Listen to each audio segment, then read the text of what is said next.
우리들은요, 스스로 주의 깊게 우리의 기도에 대해서 돌아보면서 살펴볼 필요가 있습니다.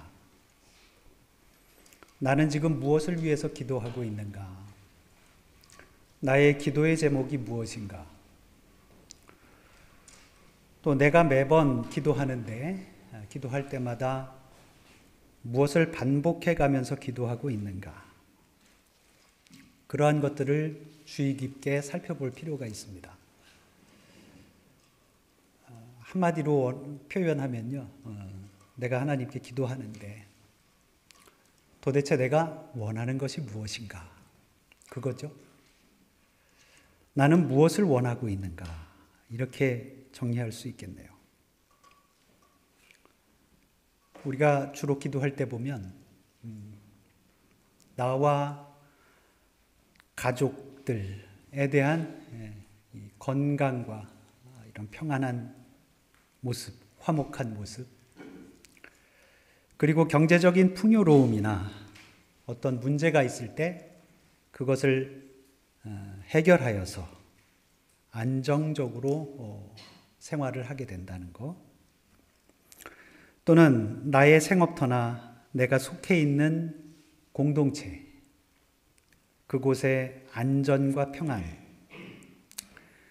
여기에서 조금 더 나간다면 나와 관계하고 있는 사람들, 내가 알고 있는 사람들, 누군가의 도움이 필요한 그런 사람들, 그들에 대한 중보하는 기도들, 주로 우리가 하는 기도들을 보면 이와 같은 것들이 주를 이루고 있다는 것을 보게 됩니다. 마음의 소원 다 비슷하죠. 크게 다르지 않다고 봅니다. 그런데 이와 같은 우리들의 원하는 바, 그 모든 것들의 중심에 보면은요, 대부분 다 똑같습니다. 평화를 추구하고 있다는 거죠. 거기에 공통점이 있습니다. 그런데요, 문득 이런 생각이 들 때도 있어요.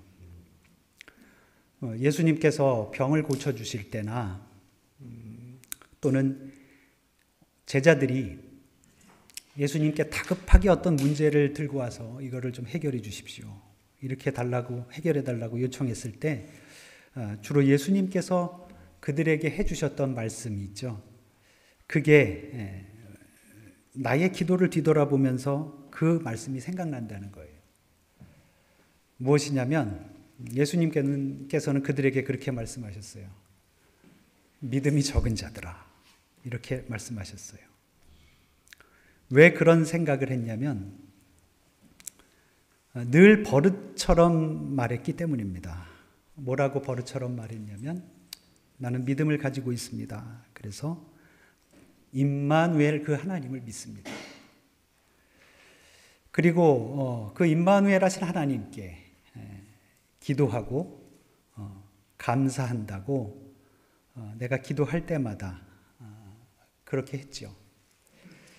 그랬는데 그 기도를 가만히 더 되돌아보면은 내가 그 기도에 합당한 삶을 살고 있는 것인가, 그것을 되돌아보게 됩니다.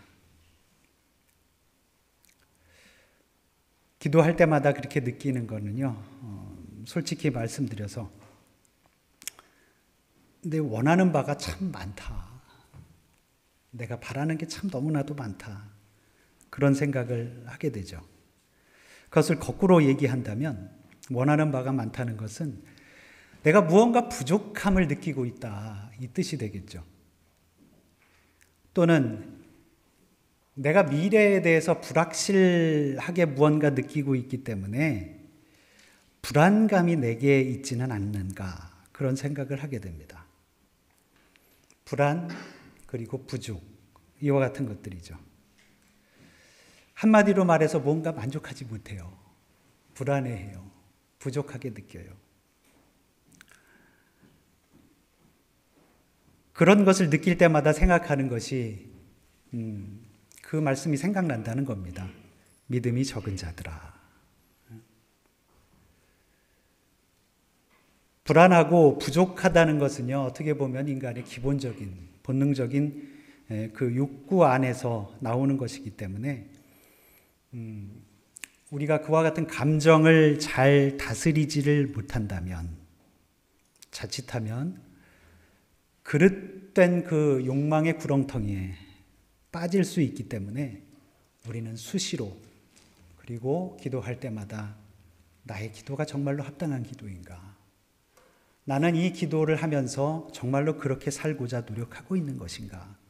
이런 거를 생각해 보자는 겁니다. 입으로는 주님의 임재를 말하지만 마음 깊은 곳에서는 아직도 공허함, 그와 같은 것을 느끼고 있는 것이 아닌지 되돌아보아야 한다는 그런 점에서 우리는 우리의 기도에 대해서 좀 더 솔직해지자는 생각과 함께 더 이상은 내 마음속에서 계속해서 올라오고 싹트고 있는 그런 욕망, 욕심, 이런 것들을 깎아내리고 덜어내고 내려놓고 하는 그런 경건의 훈련이 필요하지 않은가, 그런 것을 생각해 보게 됩니다. 오늘 본문 말씀에서는요, 믿음이 적은 자들아 라고 말씀하신 것이 아니라 조금 더 강도가 높게 그렇게 책망을 하고 계세요. 위선자들아 라고 이야기하십니다. 이 말씀은 예수님 주변에 있는 무리들과 제자들에게 하셨던 말씀이죠. 위선자라고 했는데 이 말뜻을 좀 쉽게 설명드리면 연극을 한다고 생각을 하시면 돼요.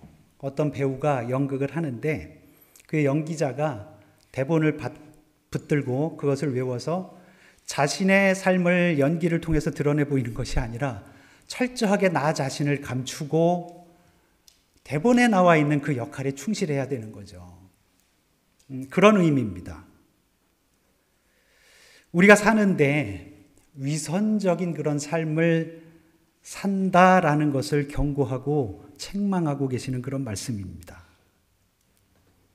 사람들의 기도가 그렇다는 것이고 사람들의 삶이 그러하다는 것을 예수님께서는 오늘 말씀, 심판의 때에 모든 것이 다 드러나게 되기 때문에 그런 것에 잘 준비를 해서 너희들의 삶이 위선자의 삶이 되지 않도록 조심해라 라는 그런 말씀이겠죠.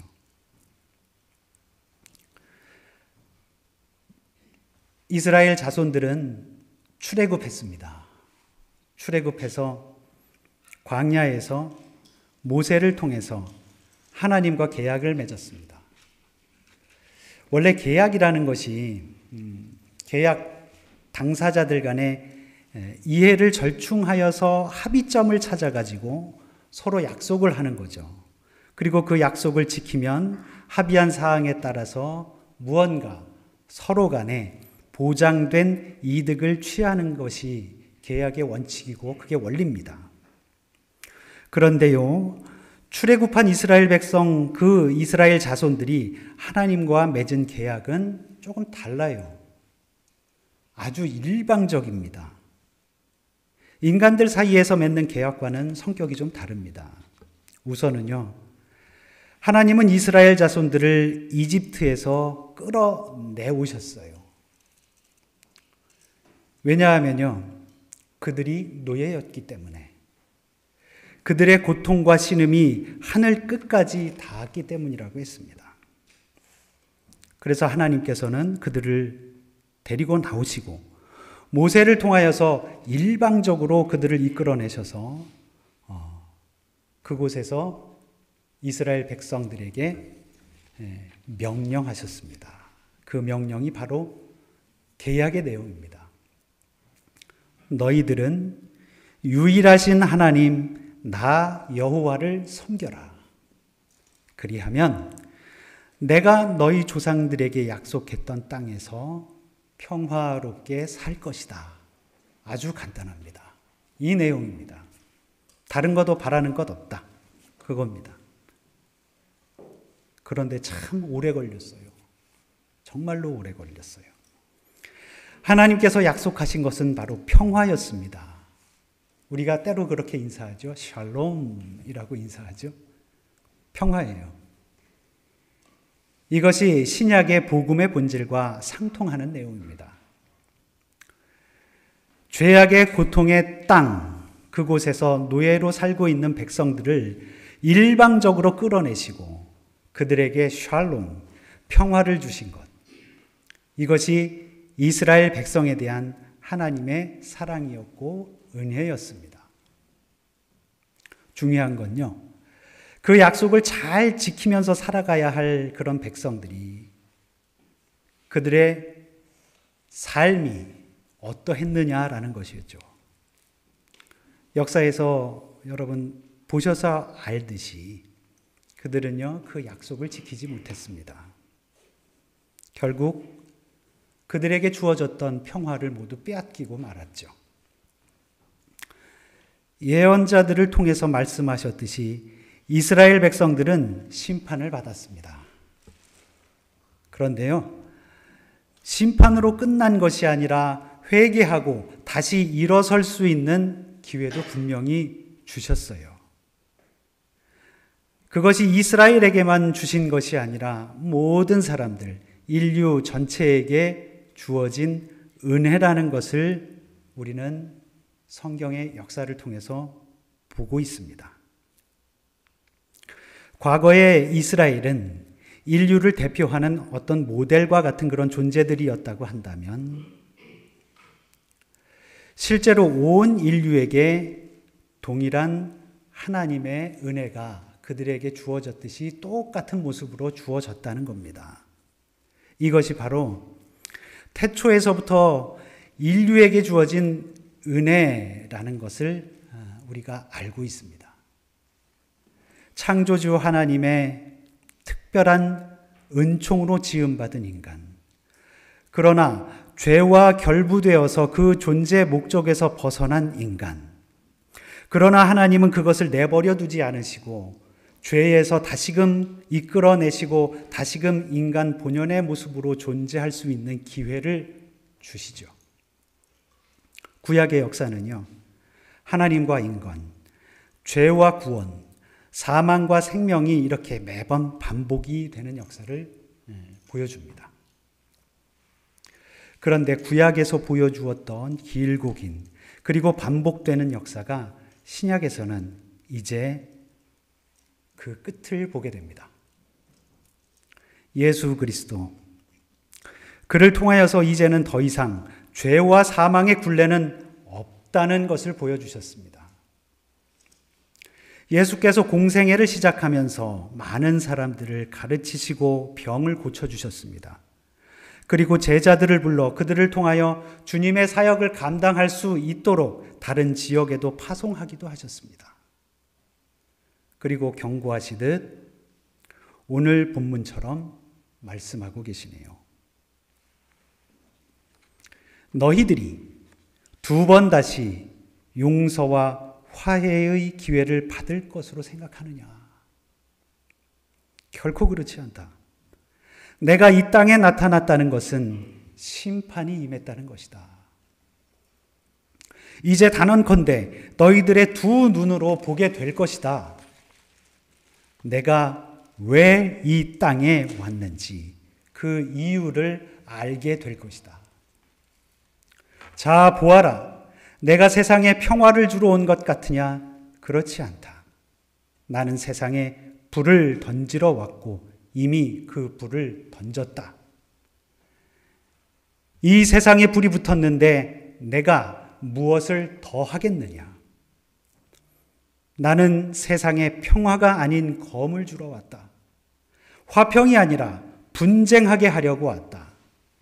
심지어는 진리와 비진리의 이 분쟁은 너희들이 가장 사랑한다는 너희들의 가족 안에서도 일어날 것이다. 아버지와 아들, 어머니와 딸, 부모와 자식 간에도 너희들이 장담하는 그 천륜, 하늘이 맺어 주었다는 그 천륜, 그 사이에서도 이 분쟁을 목격할 것이다. 그리고 나서 곧바로 이어서 하신 말씀이 시대를 분간하고 어서 회개하라라는 말씀입니다. 경고죠. 마지막 때를 경고하시는 말씀입니다. 가던 길에서 어서 돌이키라는 말씀을 이어서 하시는 겁니다. 오늘 우리는 56절까지의 말씀만 읽었지만 59절까지 내용이 계속되는데 그런 영원한 심판이 있기 전에 어서 돌아오라는 그런 말씀이 바로 이 말씀의 내용입니다. 중요한 것은요, 위선자들아 라고 이렇게 정말 극단적인 단어까지 써가시면서 책망하신 그런 내용이죠. 마치 모든 것을 다 아는 것처럼 사는 사람들에게, 마치 모든 것을 다 해결받은 것처럼 사는 사람들에게 앞으로 나에게는 어떤 재앙도 닥치지 않을 것이라는 안일한 생각으로 사는 사람들에게 책망과 동시에 경고하고 계신 말씀입니다. 구름이 일어나고 바람이 부는 것을 보면 이내 비가 올 것이다. 또는 더워질 것이다. 추워질 것이다. 이와 같은 날씨를 예상하듯 현재 이 세상에서 벌어지는 것을 보고 있으면서도 왜 아직도 돌이키지 못하느냐. 이 이야기를 하시는 겁니다. 그러면요, 우리가 살고 있는 이 세상, 정말로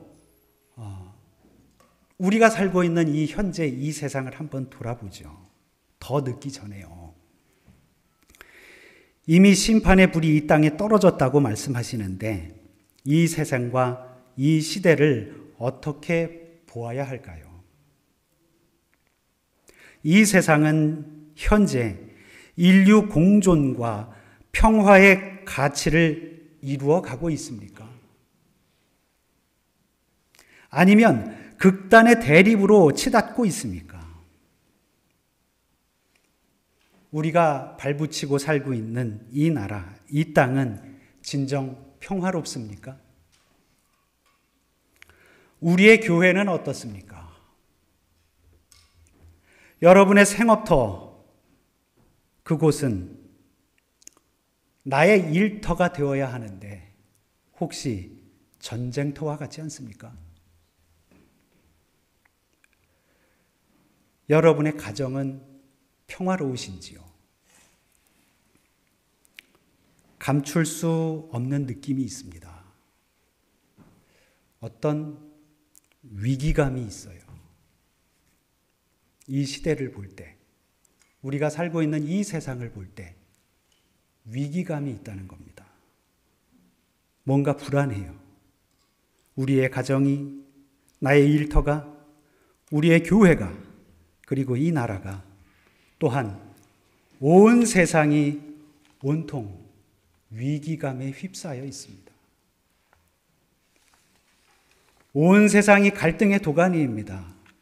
세대 간, 남녀 간, 지역 간, 계층 간, 사회적으로 큰 문제에 직면해 있습니다.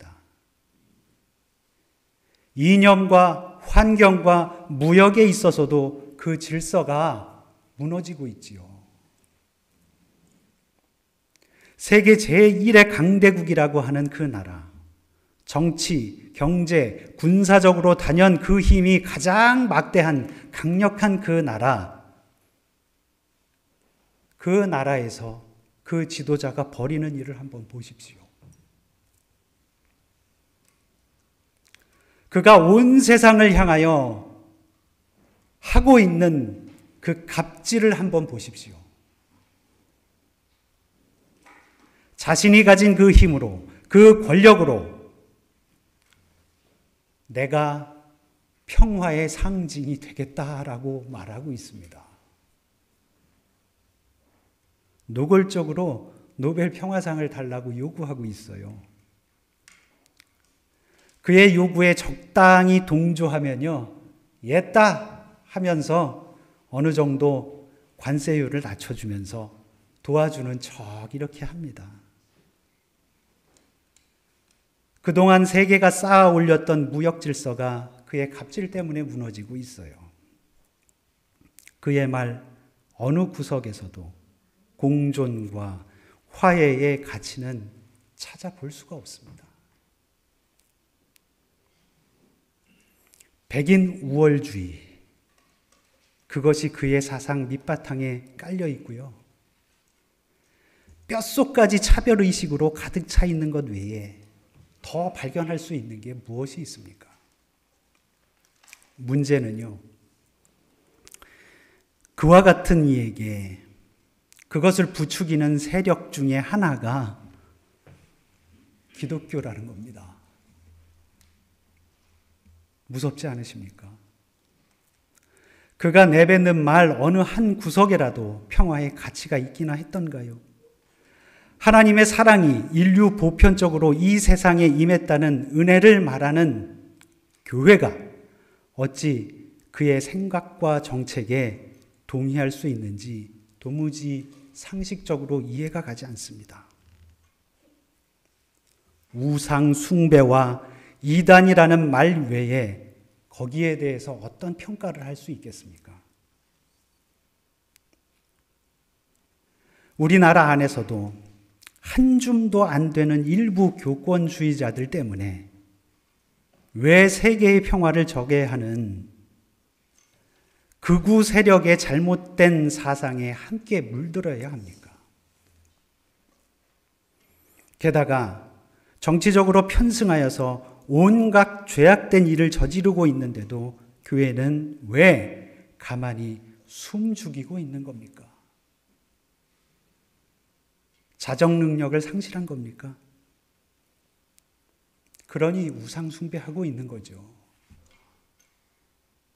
이단과 사이비가 뭐 달리 있습니까? 오늘은 종교개혁주일이에요. 교회의 그 타락한 모습을 보고 오늘 주보에서도 마틴 루터가 95개조 반박문을 붙이는 장면 이렇게 주보 앞면에 나와 있잖아요. 이제는요, 누군가가 이 시대, 이 땅에 있는 교회들 앞에 이와 같은 반박문을 붙이더라도 할 말이 없을 정도입니다. 오직 은혜, 오직 말씀, 그것으로 돌아가자고, 본질로 돌아가자고 개혁의 기치를 들었던 교회가요, 이제는 개혁의 대상이 되고 말고 있습니다. 시대가 그렇다고요. 우리가 살고 있는 시대가 그렇다고요. 이것을 보라는 경고의 말씀으로 오늘의 말씀을 받아들여야 합니다. 이런 그릇된 시대 사조가 우리의 교회에, 우리의 가정에, 우리의 사회에 스며드는 것을 더 이상 두고 보아선 안 된다는 말씀입니다. 역설적으로 하늘을 보면서 날씨도 예측하는 너희들이 하늘 위에 있는 그 하늘은 못 본다는 말씀이죠. 이미 그 하늘이 우리의 마음에 임했는데도 인식하지 못하는 것을 답답하다고 말씀하고 계십니다. 하늘이 아니라 천국을 보아야죠. Not sky, but heaven. 우리가 보아야 할 것은 하나님 나라입니다. 10월 29일, 아까 목사님께서도 기도해 주셨지만 이번 주 목요일이네요. 이태원에서 벌어진 참사, 생각만 해도 안타깝기만 합니다. 뭐라고 할 말이 없어요. 유가족과 부모들이 한결같은 말을 합니다. 눈에 넣어도 아프지 않을 것 같은 나의 자녀, 네가 왜 거기에 누워있니? 가능하다면 너 대신에 내가 거기에 누워있고 내가 살았으면 좋겠다. 이게 부모 마음이잖아요. 문제 해결이 될 기미가 있는 것인지요? 아직 완전히 해결받지는 못했잖아요. 그리고 그보다 훨씬 이전에 일어났던 세월호 참사도 마찬가지 아닙니까? 속히 이 문제가 해결되었으면 좋겠습니다. 이 나라의 한 명의 국민으로서 이것이 속히 해결되길 간절히 기원합니다. 그리고 다시는 그와 같은 참사가 일어나지 않기를 기원합니다. 그런데요, 그래도 이미 일어난 일이었기 때문에 우리들의 마음, 그들의 마음에는 상처는 남습니다. 어찌 이미 벌어진 그런 죽음을 부모가 해결할 수 있겠습니까? 이 사회가 그 죽음을 해결할 수 있겠습니까? 그럴 수 없습니다. 매우 안타깝습니다. 그들에게 하늘의 위로가 있기를 바랍니다. 이 말씀이 우리 사회가 겪는 그리고 겪고 있는 아픔과 갈등의 문제에 위로와 평화가 될 것입니다. 주님의 말씀을 다시 한번 되새겨 봅시다. 50절에 나와 있네요. 사람들아, 나는 내가 받을 그 세례를 받을 거야. 그런데도 그것을 깨닫지 못하고 살아가는 너희들을 볼 때 정말로 답답하단다. 이 누가복음 12장 50절 말씀은요, 이 본문이 포함된, 오늘 말씀 본문이 포함된 병행 본문으로 마태복음 10장에도 이와 같은 말씀이 나와 있기는 한데, 지금 방금 읽은 누가복음 12장 50절 말씀은 유일하게 누가복음에만 나옵니다. 같은 말씀을 하신 예수님의 말씀을 이 누가의 저자가 조금 더 구체적으로 표현했다고 할지 모르겠네요. 그 말씀을 저는 이렇게 해석해 보았습니다. 너희들이 해결할 수 없는 힘으로, 돈으로 또는 온 마음을 다해도 해결할 수 없는 이 문제를 내가 다 안고 갈 거야. 얘들아, 나는 내가 받을 그 세례를 받을 거야. 그게 내 일이기 때문에. 이것이 내가 할 일이야. 그러니 내가 목숨을 바쳐서 너희들에게 주는 것, 그것을 누리기를 바란다. 그것은 곧 평화야. 그리고 바로 우리에게 요구하고 계십니다. 너희는 참 평화인이 되거라. 이 말씀이, 예수님의 이 뜻이 아펜젤로 인후교회 모든 성도들과 이 센터에 머물고 계시는 모든 선교사님들, 그리고 목회자님들, 그리고 그 가족들에게, 또한 오늘 이 시간에 동시에 이 자리에 참석은 못했지만 유튜브를 통해서 함께 예배에 참여하고 계시는 모든 분들에게, 그리고 이 땅의 교회들에게, 또 온 세상에 임하시길 주님의 이름으로 축원합니다. 기도하시겠습니다. 주님, 감사합니다. 은혜를 말하는 우리가 은혜를 누리게 하옵소서. 평화를 말하는 우리가 온전한 평화인이 되게 하여 주시옵소서. 우리 주 예수 그리스도의 이름으로 기도합니다. 아멘.